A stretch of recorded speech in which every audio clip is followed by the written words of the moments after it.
মনে প্রচুর ভয় ছিল, তবুও রাজীবের সাথে বেরিয়ে পড়েছিলাম।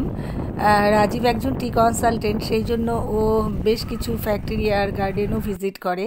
তো এইরকমই একটা গার্ডেন প্রভাবতী টি গার্ডেন, তো ওখানে বাঘ বের হয় এই গল্প আমাকে রাজীব বলেছিল। তো সেই দিন ওর ওই বাগানে ভিজিট ছিল, তা আমি ওর সাথে যাব বলে জেদ করছিলাম। বলছিল না যেও না, ওখানে কিন্তু এই সময় মাঝে মাঝেই বাঘ বের হয়।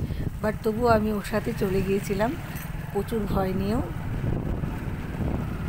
আমার কিন্তু এই রকম ট্রিপগুলো করতে খুব ভালো লাগে, তাই আমি মাঝে মাঝে যখন শহরের জীবনে একটু হাঁপিয়ে যাই, আমি কিন্তু রাজীবের সাথে বেরিয়ে পড়ি আর খুব এনজয় করি এই সমস্ত অ্যাডভেঞ্চার ছোটো ছোটো ট্রিপগুলোকে।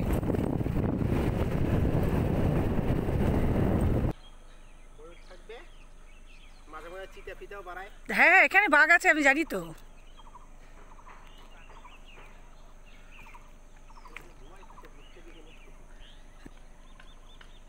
পাতি নিয়ে সব আসছে।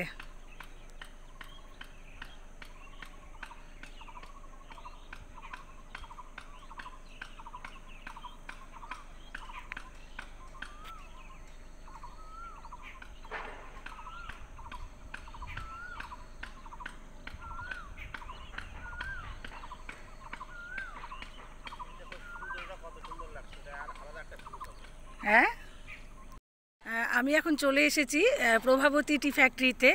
তো আমার হাজব্যান্ড রাজীব হচ্ছে একজন টি কনসালটেন্ট, তো ওর এই ফ্যাক্টরিতে দেখে, তো ওর সাথে চলে এসেছি। এই ফ্যাক্টরির একজন স্টাফের সাথে আমরা কথা বলবো। এখানে কিন্তু বাঘ বের হয়। তোমার নাম কি? আমার নাম চয়ন বসাক। চয়ন বসাক। তুমি কোথা থেকে এসছো? গঙ্গারামপুর বালুরঘাট থেকে। ও গঙ্গারামপুর বালুরঘাট থেকে এই ফ্যাক্টরিতে এসছে, চাকরি করে এখানে। তো ও আমাকে গল্প করছে যে এখানে বাঘও দেখা যায়। তোর মুখ থেকে একটু শুনে নিই বাঘের গল্প। হ্যাঁ, মাঝে মধ্যে একটা বাঘ বের হয়, তাই না? সামনে এখানে ফরেস্টের একটা ডিভিশন আছে। আচ্ছা আচ্ছা, ওরা মাঝে মধ্যে বাঘ ঠাক আসে, নিয়ে আসে। হ্যাঁ হ্যাঁ, হয়তো কখনো কখনো বাঘ হয়তো মারা ধরা যায়, এরা নিয়ে এসে পোস্টমর্টম টার্ম করে, এদিকে জ্বালায় আবার। তাই না?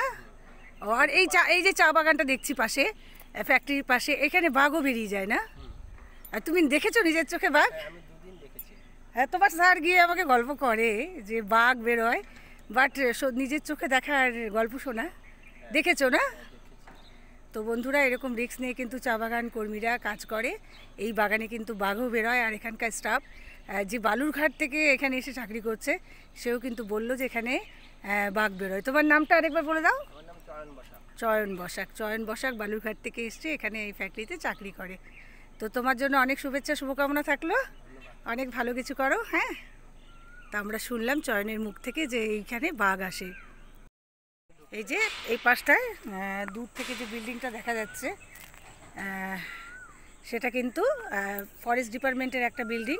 যদি কখনো কোথাও কোনো বাঘ ঠাক মারা যায়, তখন কিন্তু এই বিল্ডিংটাতে এনে ওরা পোস্টমর্টম করে, দেখে যে কেন বাঘটা মরেছে, কি হয়েছে। তো এখানে এসে কিন্তু সব কিছু হয়।